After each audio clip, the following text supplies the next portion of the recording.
Olá, você que nos acompanha. Seja bem-vindo e bem-vinda ao Olhar Crítico, um programa de extensão e pesquisa sobre jornalismo e cultura na vida social, feito pelo Centro de Crítica da Mídia e a pós-graduação em comunicação da PUC Minas.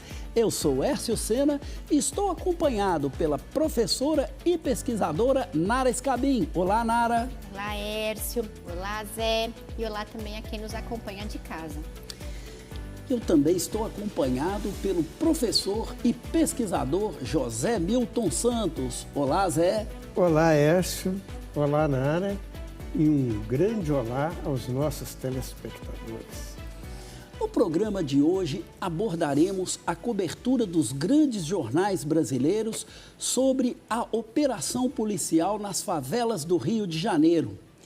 E para começar essa nossa conversa aqui, eu vou fazer uma breve contextualização do que foi essa operação do dia 28 de outubro, acontecida nas favelas do Rio de Janeiro, batizada como Operação Contenção.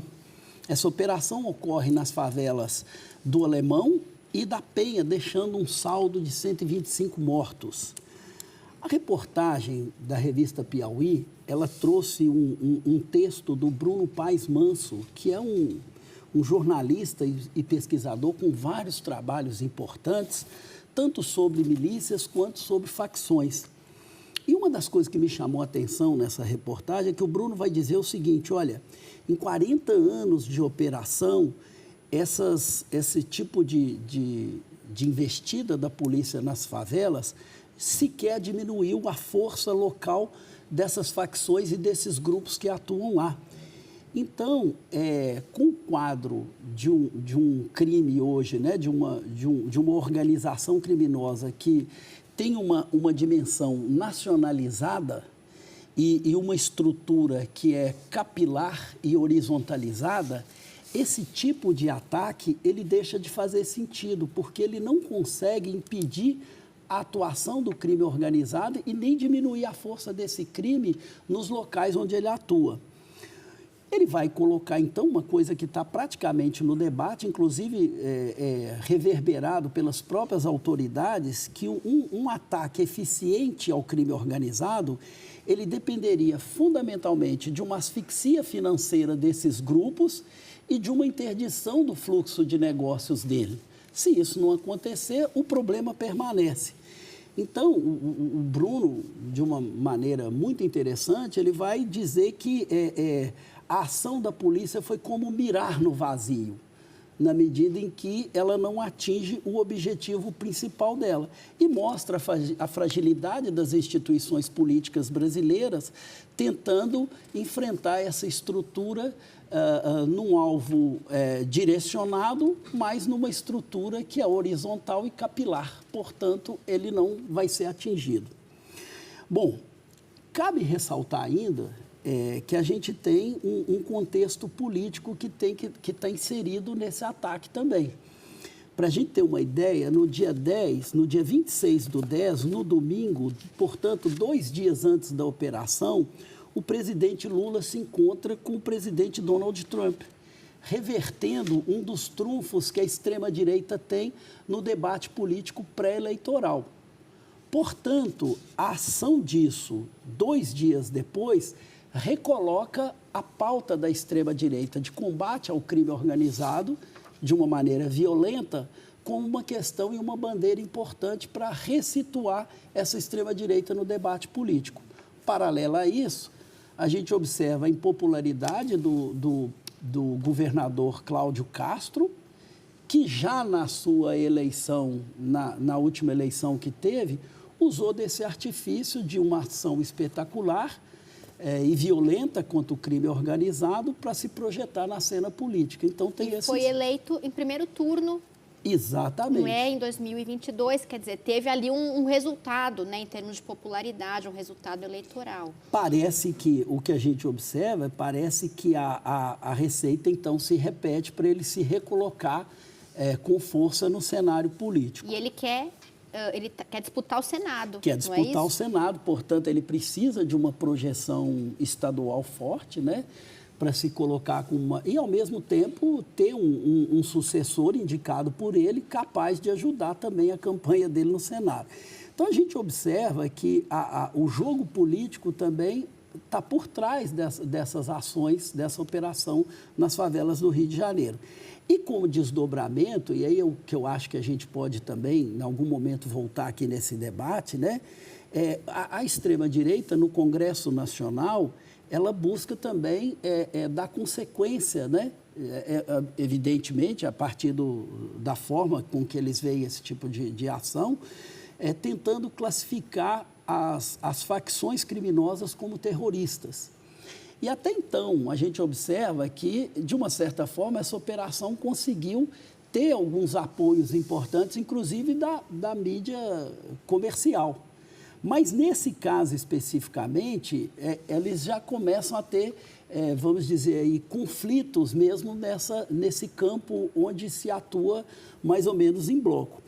Para a mídia comercial, a classificação das facções criminosas como terroristas pode afastar investimentos no Brasil, o que seria muito complicado na medida em que as empresas de capital aberto teriam mais dificuldade de convencer investidores a colocar recursos num país onde a própria lei nacional diz que há domínio dos grupos terroristas. Então, isso, de uma certa forma, fere os interesses que essa empresa comercial representa.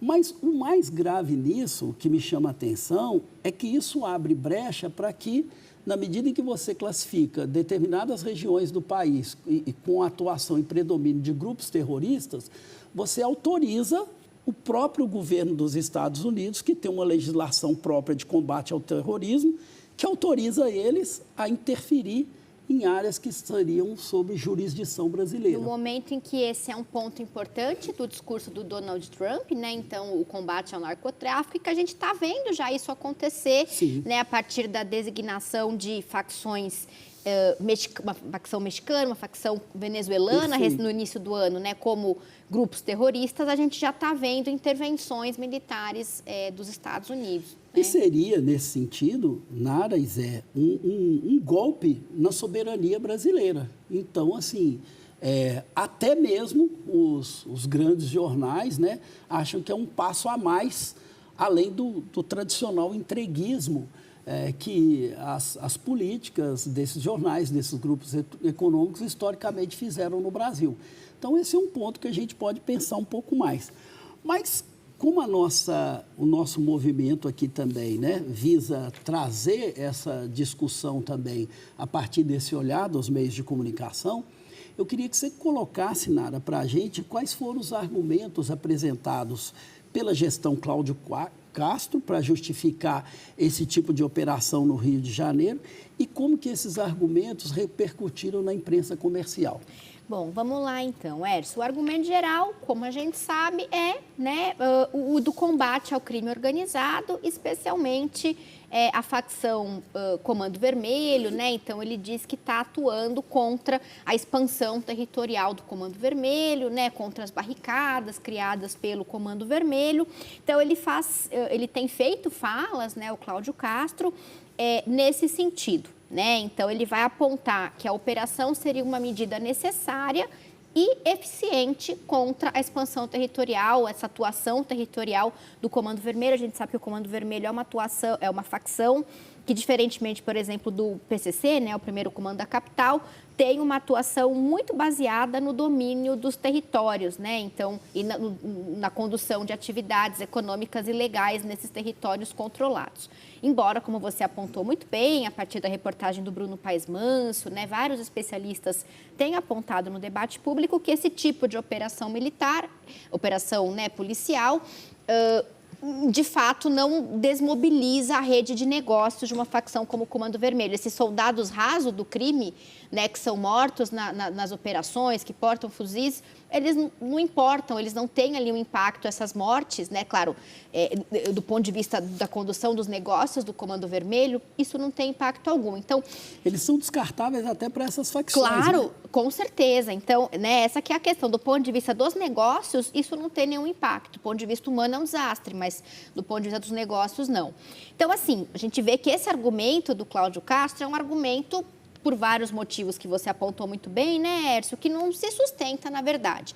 Mas é o que ele tem dito. Então, só para situar aqui alguns marcos, né, já no dia 28 de outubro, né, ele fez uma coletiva de imprensa, o Cláudio Castro, né, em que ele reforçou esse argumento do combate ao crime e fez uma fala que teve uma repercussão grande na imprensa comercial, culpando, de alguma maneira, o governo federal pela situação, né, pelo problema da segurança pública no Rio de Janeiro. Ele diz que teria pedido ajuda às Forças Armadas, né, e que esse pedido teria sido negado.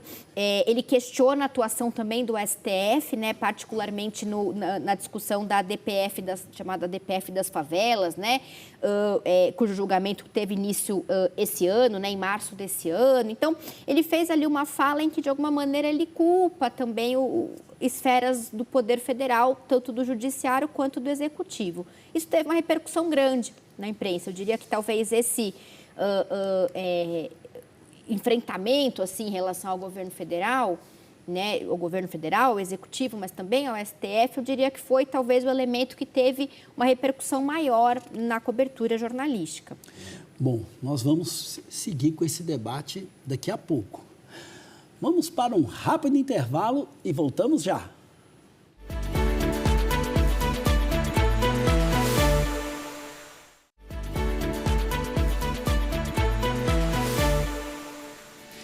O Olhar Crítico está de volta, falando sobre a operação policial no Rio de Janeiro. Zé, voltando aqui nesse debate, né? Tem todo um histórico dessas operações no Rio de Janeiro, como eu falei no início, né? E a mídia independente, ela tratou de resgatar esse histórico, né? Você podia trazer um pouco o que foi essa abordagem desses jornais aí, né?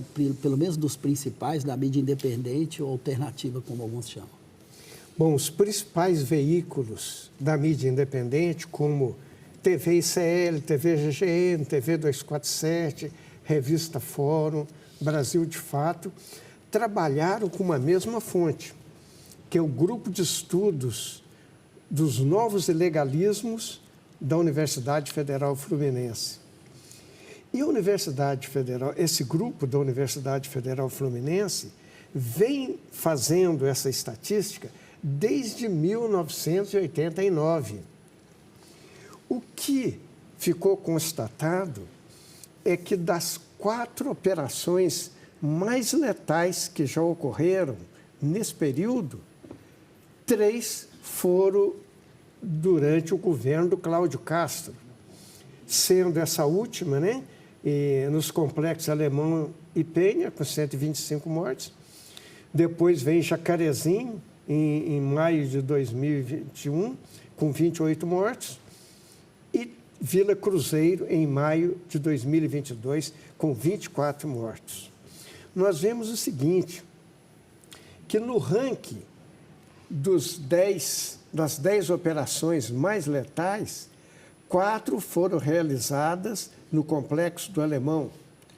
E essas operações mais letais são que ocorreram desde 2003 até a última, né, 2025.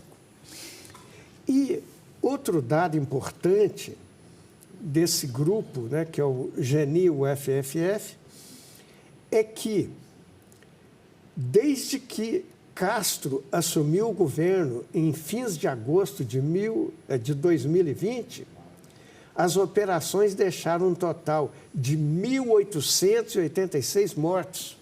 É um número altíssimo. O que inclui, né, o grande número de civis, mas também inclui policiais, sendo uma média de 30 vítimas por mês durante todo o governo Castro.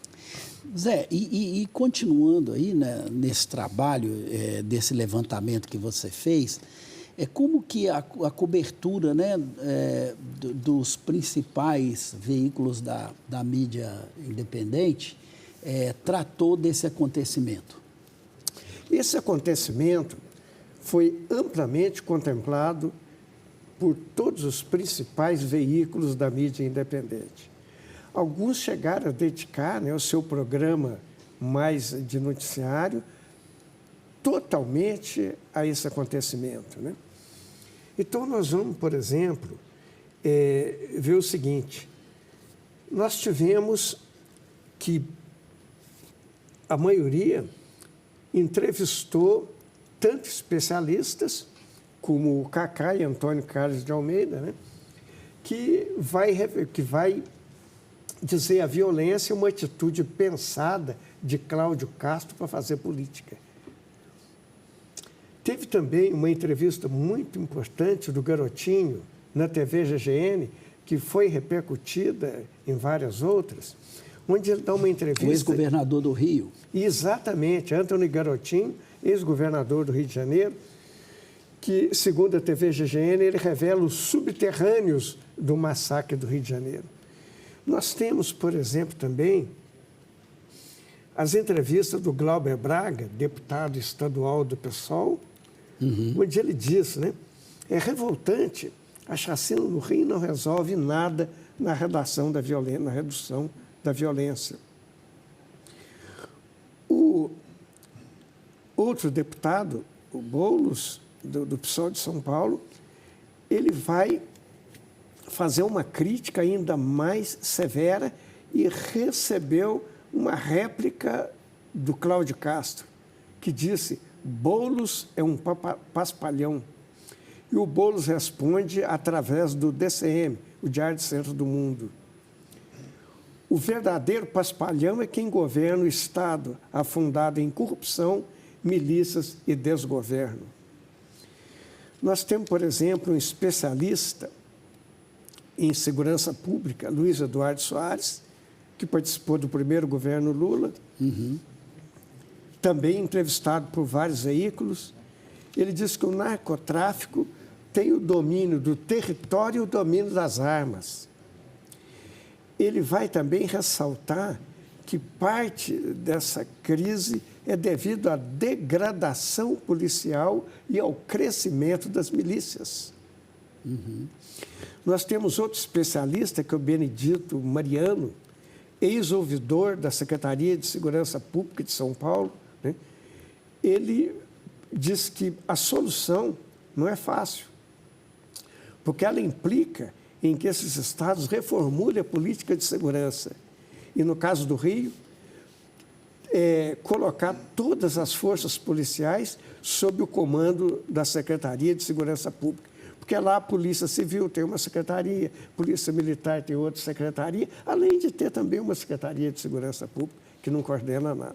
Nara, a gente viu, então, que essa operação ela teve várias repercussões, inclusive entre os governadores, que se reuniram logo depois no Rio de Janeiro, propondo a formação de um consórcio de paz, né? Conforme foi anunciado ali no dia 30 de outubro.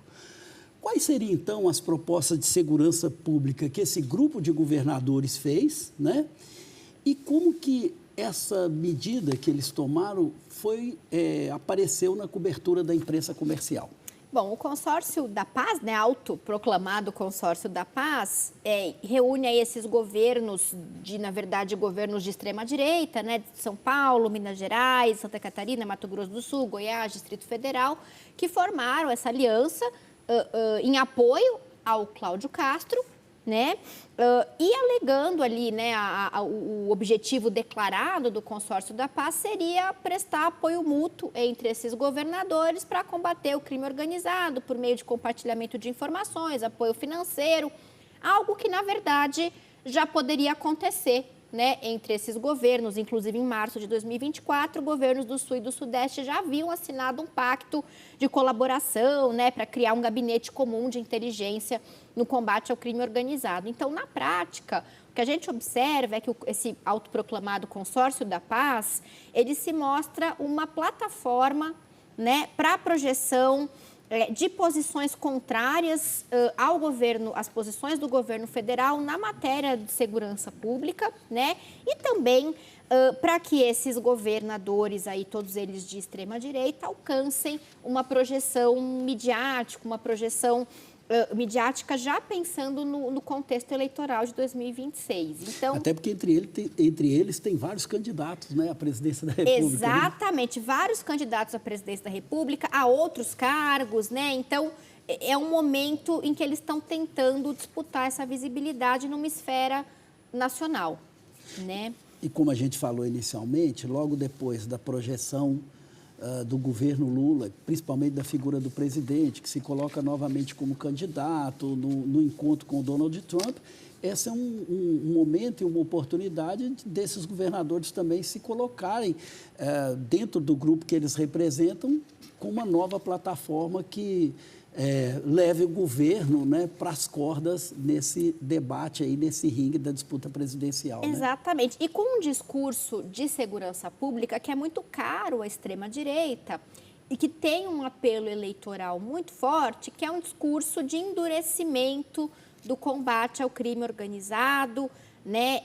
Um discurso, embora eles aleguem que a função do consórcio da paz é mais no sentido de ações de inteligência, etc., eles não dizem como isso vai ser feito, isso não está claro. O que tem de proposta efetiva, que vem desse autoproclamado consórcio da paz e dos governadores ali reunidos, são ações, são propostas no sentido de um endurecimento do combate ao crime organizado, né, de um questionamento da atuação do STF por meio da DPF, da chamada DPF das favelas, né? O próprio Tarcísio de Freitas tem falas que defendem a equiparação do crime organizado a organizações terroristas. Então, essa é uma pauta bastante cara a esse grupo aí de governadores. A gente vai retomar esse debate daqui a pouco. Vamos para outro rápido intervalo e já voltamos.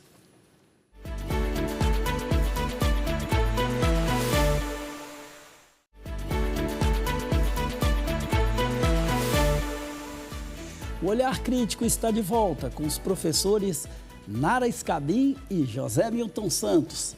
Nara, então, continuando aqui a sua resposta, né? Como é que foi, então, a cobertura sobre essa reunião dos governadores? Como que a mídia se posicionou? Ela comprou esse discurso? Teve algumas críticas, algumas nuances nessa cobertura? O que você observou disso para a gente? Olha só, Hércio, de forma geral, a cobertura na imprensa comercial trouxe, sim, algumas críticas, alguns tensionamentos em relação à formação desse consórcio da paz, né? Autoproclamado consórcio da paz. Então, os veículos de imprensa, a Folha de São Paulo, por exemplo, que fez uma cobertura bastante extensa, né, apontou que esses governadores estão em campanha eleitoral antecipada, que eles estão, de alguma maneira, aproveitando uma oportunidade, né, para criar ali um contraponto em relação ao governo federal. Então, há algum tensionamento, né, em relação a atuação desses governadores. Mas, ao mesmo tempo, olha que curioso, a cobertura, ela dá amplo espaço às posições dos governadores que integram o consórcio da paz, especialmente o Tarcísio de Freitas, de São Paulo, né? Você pega a Folha, Estadão, então, são matérias, principalmente na Folha, em que a gente encontra um certo tensionamento, no Estadão me parece que esse tensionamento é até menos evidente, mas, apesar de algum tensionamento apontando que haveria ali uma articulação eleitoral, uma intenção eleitoral, a cobertura não deixa de incorporar muitas falas desses governadores, de dar espaço aos argumentos deles, né, sem, de fato, construir um debate qualificado sobre a questão da segurança pública, das políticas de segurança pública. Então, a gente vê uma cobertura que ela é mais declaratória, né? Então, traz as declarações sem contextualizar, sem discutir, sem debater, né? Então, traz falas sem, de fato, uma problematização mais profunda. E também é uma cobertura que vai se restringir mais aos aspectos político-institucionais dessa articulação dos governadores. Então, que não faz, de fato, né, esse debate, inclusive por meio de reflexões, de contrapontos, do ponto de vista histórico e de formação, de formulação, de pensamento sobre políticas públicas. Então, é uma cobertura bastante pobre, né? E que, de alguma maneira, apesar de a gente ver algum tensionamento aqui e ali, mostra que a estratégia de formar esse consórcio como uma plataforma para alcançar a projeção midiática deu certo, porque, de alguma maneira, essa cobertura está ali, ainda que com algum tensionamento, trazendo as vozes desses governadores como autoridades aptas a discutir a questão da política pública no Brasil, muito embora, né, conforme uma reportagem da agência pública do dia 1º de novembro de 2025 mostrou, a letalidade policial aumentou, né, houve um aumento significativo da letalidade policial na gestão da maior parte dos governadores que integram o assim chamado consórcio da paz. Quer dizer, a gente já vê um pouco que ideia de paz é essa, né? Um tanto quanto distorcida, assim. E essa, por exemplo, essa questão, né, da letalidade, das posições mais gerais desses governadores, né, do impacto das suas gestões para a letalidade policial, que é uma questão que podia ter sido mais explorada pela imprensa comercial, não teve um espaço significativo, não. Teve na agência pública, que é um veículo um pouco mais independente, né, com modelo de negócios ali mais independente, não está nessa grande mídia, assim, embora também não seja um veículo, crítico diretamente à imprensa liberal, mas ele está numa outra chave de produção, né? Então, seria mais ou menos isso. Zé, como a Nara abordou aí, né, então nós estamos falando, esse tipo de acontecimento, ele envolveu todas as instituições da República, né? E a Nara já citou aí algumas vezes a aparição do STF nessa cobertura midiática, mas eu queria que nessa questão agora, você centrasse como é que foi a repercussão da atuação do Supremo Tribunal Federal na Operação Contenção do Rio de Janeiro. O que você teria a trazer e acrescentar a esse debate aqui para nós? Bom, no dia seguinte, né, no dia 29 de outubro, o Supremo começou a tomar medidas, não só pedido de esclarecimento, mas também determinação a que se cumprisse a ADF 635, né, que é a arguição de descumprimento de preceito fundamental, baixada em 2021. Ajuizada justamente para combater a violência policial e o racismo nas operações das favelas do Rio de Janeiro, que se intensificaram durante o período da pandemia. Então, nós temos o seguinte: 2 dias depois do massacre, o jurista Lenny Streck declarou à TV 247: Castro descumpriu a ordem do STF. Essa ADF 635 estava sob a gestão do ministro Luiz Barroso, que pediu aposentadoria. Então, pela ordem lá de sucessória, a gestão dela agora está com o ministro Alexandre de Moraes. E o ministro Alexandre de Moraes, imediatamente após o massacre, ele pediu um relatório circunstanciado sobre a operação, né, no dia seguinte, com 18 itens. São muitos, eu vou só ressaltar alguns, né? A prévia definição do grau de força adequada e justificativa formal para sua realização. Número de agentes envolvidos, número oficial de mortos e feridos e pessoas detidas, adoção de medidas para garantir a responsabilização em caso de eventuais abusos e violação de direito, previdências adotadas para assistências às vítimas, né, e assim por diante. E deu um prazo para que o governo do Rio respondesse a isso. Mas não apenas isso. No dia 10 de novembro, o ministro pediu mais providências, né? Ele determinou, no dia 10, que o governo do Rio preserve todas as imagens das câmeras corporais dos policiais civis e militares. Envio dos autos, cópias de todos os laudos necrológicos realizados, com registro fotográfico e busca de projéteis. Envio aos autos o relatório da inteligência e policiais que indicava a presença dos 51 réus na 42ª Vara Criminal. Também ele determinou ao presidente do Tribunal de Justiça do Rio de Janeiro a relação das pessoas com mandato de prisão, determinado pela Justiça, né? E quais foram efetivamente presas na Operação Contenção. O resultado das audiências de custódias realizadas, que o governo do Estado de São Paulo, até o dia 10, não tinha liberado nem para a Defensoria Pública. O governo do Rio. O governo do Rio não tinha liberado nem para a Defensoria Pública. E ao Ministério Público, o ministro determinou relatórios e cópia dos laudos realizados por sua perícia técnica independente.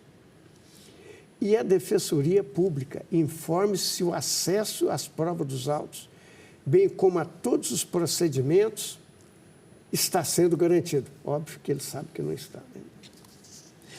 Então, nós temos que o Supremo, na pessoa do ministro Moraes, mas, evidentemente, com a cobertura e com o apoio dos demais ministros.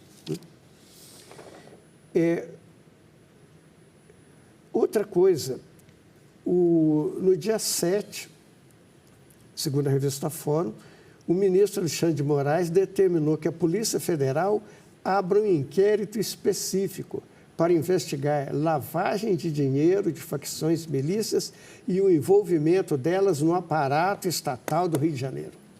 Que é um grande problema, né, que a gente tem observado aí, né? Então, vamos fechar aí que eu vou pegar a discussão agora, Zé, em relação também, porque nós falamos aqui do Supremo, né? Mas também nós temos o envolvimento do governo federal. Então, Nara, a gente tem 2 minutinhos para abordar isso aqui. Se não der, a gente volta no outro bloco. Mas como que foi a entrada do governo federal, que foi provocado no início dessa operação? Qual foi a reação dele e como isso repercutiu na imprensa? Se você puder tratar da primeira parte agora, a gente trata da segunda no último bloco. Eu acho que dá para fazer uma síntese aqui, Ércio. Bom, a principal resposta foi, né, por parte do governo federal, o envio no dia 31 de outubro do PL, o projeto de lei antifacção, né? Foi encaminhado para a Câmara dos Deputados no dia 31 de outubro. A cobertura, né, desse ato, né, dessa ação do governo federal, do envio do projeto de lei, do próprio projeto de lei, eu diria que ela trabalha com 2 enquadramentos principais, né, que a gente pode também aprofundar depois, mas seriam 2 enquadramentos principais. O primeiro, né, seria o enquadramento que reduz a atuação do governo, a posição do governo, e inclusive o envio, né, do PL antifacção pelo governo federal, reduz toda essa atuação, todo esse discurso a uma questão de narrativa, né? Então, as posições do governo vão ser reduzidas a uma narrativa do governo Lula sobre segurança pública, inclusive usando essa expressão narrativa, tão mal usada, tão maltratada, né, nesse tratamento aí da imprensa comercial. Então, só para citar um exemplo, né, a Folha publica no dia 4 de novembro de 2025 a matéria PT disputa visibilidade na segurança pública e se contrapõe à direita com operações no Nordeste, né, e aí vai dizer que os petistas destacam a necessidade de fazer uma disputa de narrativa com a direita por meio dessas ações, né, que adota uma postura linha dura, tal. Então, seria aí uma questão só não de diferenças em termos de políticas, mas de diferenças de falas, de narrativas, como diz aí a imprensa comercial, né?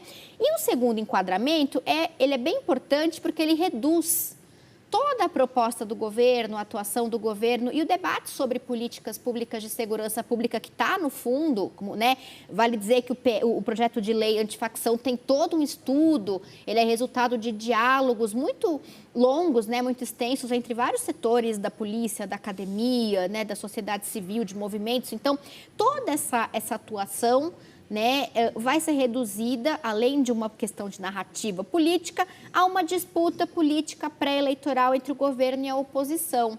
Então, vai ser, inclusive, tratado um pouco na chave de uma polarização entre esquerda e direita, né? A Folha de São Paulo tem um editorial, por exemplo, intitulado Disputa Política Trava a Cooperação contra o Narcotráfico. Então, é por aí, mas nós vamos seguir com esse debate, daqui a pouquinho a gente volta para você.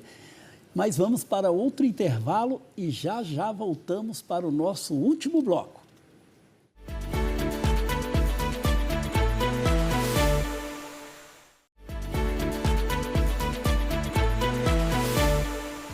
Já estamos de volta falando sobre a operação policial que ocorreu no Rio de Janeiro e a cobertura da mídia. Bom, Nara, você então tocou aí sobre a cobertura da mídia em relação às políticas do governo Lula, mas eu queria que você falasse também sobre, historicamente, como tem sido essas coberturas que trabalham aí com essa guerra às drogas, né? E que, dentre elas, também a população reclama muito da violação de direitos humanos, né? Como que ela tem aparecido, em geral, na imprensa comercial e se você também observa nuances, algumas brechas, né? Com abertura para uma visão mais crítica sobre essa realidade e menos punitivista e sempre sustentada em fontes unicamente policiais, como geralmente ocorre. Bom, Ércio, como você aponta muito bem, né, há um predomínio aí das fontes policiais nessa cobertura, historicamente falando, claro que sintetizando aqui um fenômeno complexo, mas há um predomínio das fontes policiais, há um predomínio ideológico desse discurso da guerra ao narcotráfico como justificativa para violações de direitos humanos, né? Há uma invisibilidade desses territórios periféricos também, do ponto de vista das suas próprias dinâmicas, da sua própria realidade. E essa invisibilidade ajuda a sustentar a ideia de que todo mundo que está ali é narcotraficante ou é criminoso, né? Então, de forma geral, a gente percebe esse predomínio. Há algumas brechas críticas, e acho que o caso da cobertura desse último massacre no Rio de Janeiro mostra isso, talvez até pela dimensão quantitativa. A imprensa, mesmo comercial, incorpora pontualmente algumas vozes contrapostas, mas o que me parece mais significativo, Ércio, é que apesar de a gente ter, às vezes em algumas matérias, algumas vozes, algumas fontes que vão dizer, que vão apontar a violação de direitos, que vão apontar os problemas dessa política, a cobertura sobretudo a cobertura factual, ela opera a partir das categorias de um certo modo de classificação dos eventos que é próprio do discurso da guerra ao narcotráfico. Então, por exemplo, né, uma matéria da Folha de São Paulo, só para ilustrar, do dia 28 de outubro, do dia da própria operação, né, que tem como título: PM coloca todo efetivo de prontidão nas ruas do Rio em meio à operação com mais de 60 mortos. É uma matéria bastante baseada nas fontes policiais, mas que num dado momento vai dizer que havia entre as pessoas baleadas 3 inocentes. E aí o próprio uso da categoria, dizer que havia 3 pessoas inocentes, é um uso problemático e que a gente pode vincular ao próprio discurso, à própria visão ideológica que está por trás desse discurso da guerra ao narcotráfico como justificativa para as violações de direitos humanos. Porque, primeiro, como que a imprensa poderia saber àquela altura quem é inocente e quem não é? Esse é o discurso da polícia, provavelmente, né? Ou não, mas como é que poderia ter essa apuração feita naquele momento? Também isso não fica claro na matéria. A matéria não diz inocente segundo quem. E segundo, se você de alguma maneira diferencia as vítimas entre os inocentes e os não inocentes, você está dizendo que tem mortes mais legítimas do que outras mortes. Então, de forma geral, as brechas críticas são muito limitadas, né, nessa cobertura. Zé, para a gente fechando essas considerações aqui, não existe conclusão nesse debate, né? Mas as considerações ainda sobre esse debate, como é que você avalia aí e o que você pode trazer para nós em termos de desdobramentos políticos destacados da imprensa independente sobre esse episódio, sobre esse evento? Bom, sobre esse evento, eu gostaria de começar citando um trecho do artigo do Frei Beto, publicado na plataforma do Instituto Humanitas. Só haverá paz quando o Estado for presença de direitos, não de morte. Só haverá futuro quando a favela deixar de ser território inimigo. Só haverá Rio de Janeiro de novo quando a cidade se lembrar que é feita de gente, e gente não é descartável. Nós temos várias consequências que, inclusive, já estão ocorrendo, né? O ex-deputado T.H. Joias, ligado ao Comando Vermelho, considera que foi abandonado e ameaça fazer delação premiada e explodir o governo Castro. O governador Castro revelou que já tem programada 10 operações semelhantes à realizada no dia 28. Né? Uhum. Nós temos também o seguinte, está em votação o PL, o projeto de lei do governo, antifacção. E o secretário de Segurança de São Paulo, Guilherme Derrite, se licenciou, reassumiu a sua cadeira de deputado federal e foi nomeado relator. E, ao apresentar a sua proposta, também apresentou no dia 10, ele muda completamente o próprio espírito do projeto de lei, inclusive tirando atribuições da Polícia Federal, né, que ela só poderia atuar nos estados a pedido dos governadores, e também, né, além disso, que é o mais grave, né, também considera, não explicitamente, mas indiretamente, né, esses grupos criminosos como organização terroristas. Nara, a palavra final, 2 minutos, para você trazer para nós como que essas consequências políticas estão enquadradas aí no olhar, né, no foco da imprensa comercial. Bom, a imprensa comercial vai, de forma geral, trabalhar com o enquadramento da disputa política entre governo e oposição, né? Muito representada na chave de uma suposta polarização política. É interessante que a imprensa comercial fala em polarização e vai falar entre as propostas do governo Lula e as propostas da direita. Quer dizer, ela não tem usado a expressão extrema-direita para designar a atuação do Tarcísio, do Derrite, né? Então, há também, de alguma maneira, uma atenuação, assim... Uma suavização, né? Exatamente, dessas posições. Então, eu diria que essa é a principal chave, ela coloca numa mesma, de alguma maneira, balança, né? A gente tem algumas vozes críticas aqui e ali, eu acho que o Reinaldo Azevedo, né, que é comentarista na Band News, tem feito uma fala bastante... crítica dentro do possível ali, a atuação do próprio Mota, né, essa descaracterização do PL antifacção, mas são pontos mais localizados. Bom, debate, a gente sabe o quanto que tem coisas que não foram tratadas aqui, os limites que a gente tem num programa com um tempo desse para falar de um assunto tão complexo. Mas, em termos de foco aí do que a gente quis trazer da cobertura midiática, foi o que foi possível realizar nesse programa. E a oportunidade fica aberta para a gente voltar nesse tema depois. Mas agora a gente vai para a nossa dica cultural.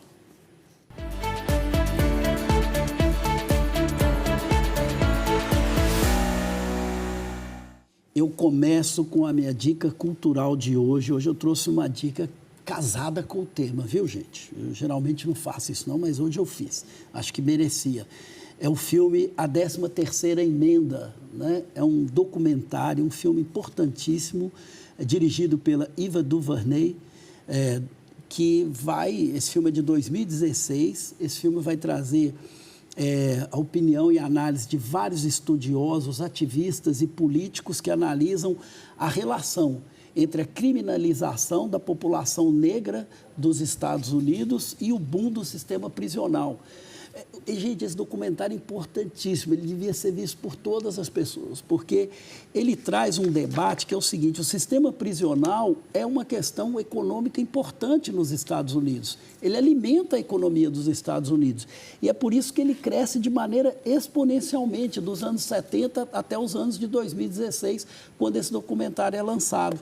E eles vão mostrar ali como que essa questão tem 3 características importantes. O caráter racista do sistema prisional estadunidense, é um sistema prisional como política econômica fundado na criminalização de pessoas negras e imigrantes. E terceiro, é o papel da mídia, do cinema e da cultura no debate político e no reforço dos dogmas que criminalizam essa população.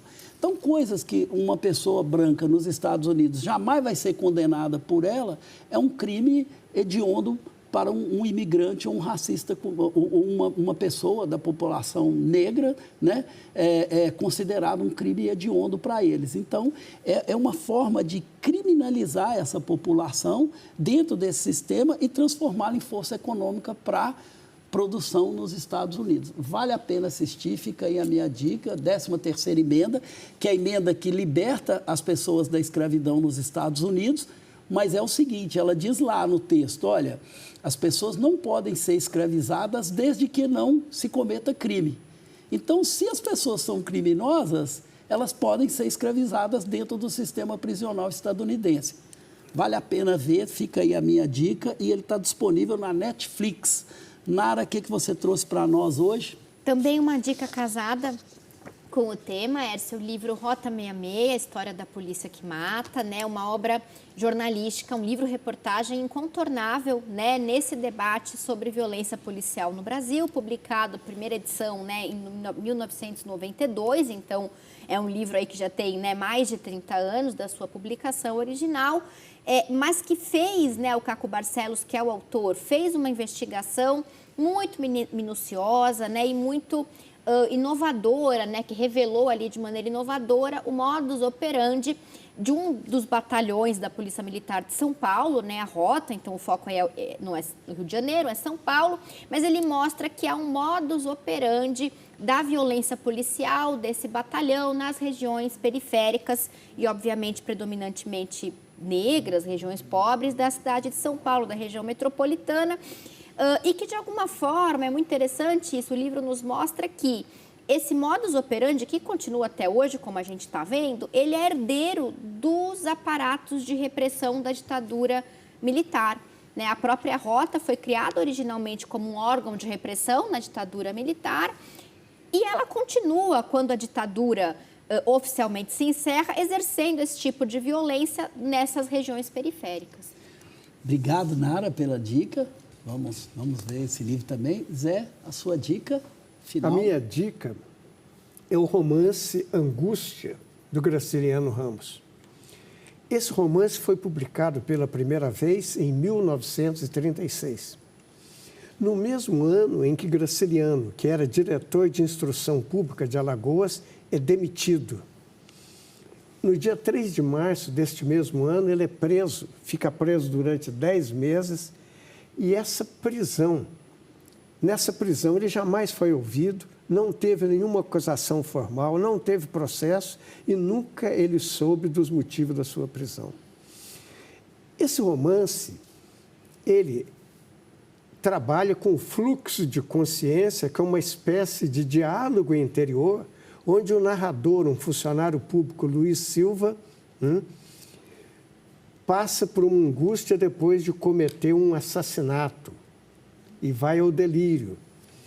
Muitos críticos dizem que é inspirado no romance Crime e Castigo, de Dostoiévski, onde a personagem protagonista, Raskolnikov, comete um assassinato e passa também por uma profunda angústia, a exemplo do Luiz Silva, com medo de ser preso, com todas as consequências decorrentes do crime. Ótimo. Bom, gente, nós vamos encerrando, então, nosso programa aqui. Mais uma vez, muito obrigado, Zé, pela sua presença, pela sua participação. Você deu uma grande contribuição a esse debate e a gente espera fazer outros debates logo, logo aqui com você. Eu que agradeço, Hércio, e agradeço também a Nara, né? Nossos companheiros de bancada, e agradeço especialmente aos nossos telespectadores. Muito obrigado, Nara, também pela sua pesquisa, sua participação conosco e a gente segue juntos aqui nessa bancada. Eu que agradeço, Hércio, agradeço também ao Zé pelo diálogo, aprendizado e agradeço também a nossa audiência. Obrigada. E assim terminamos aqui o nosso programa. E lembramos a você que ele também está disponível no YouTube e no Spotify. Nos acompanhe por lá também. Um grande abraço para você e até a próxima semana.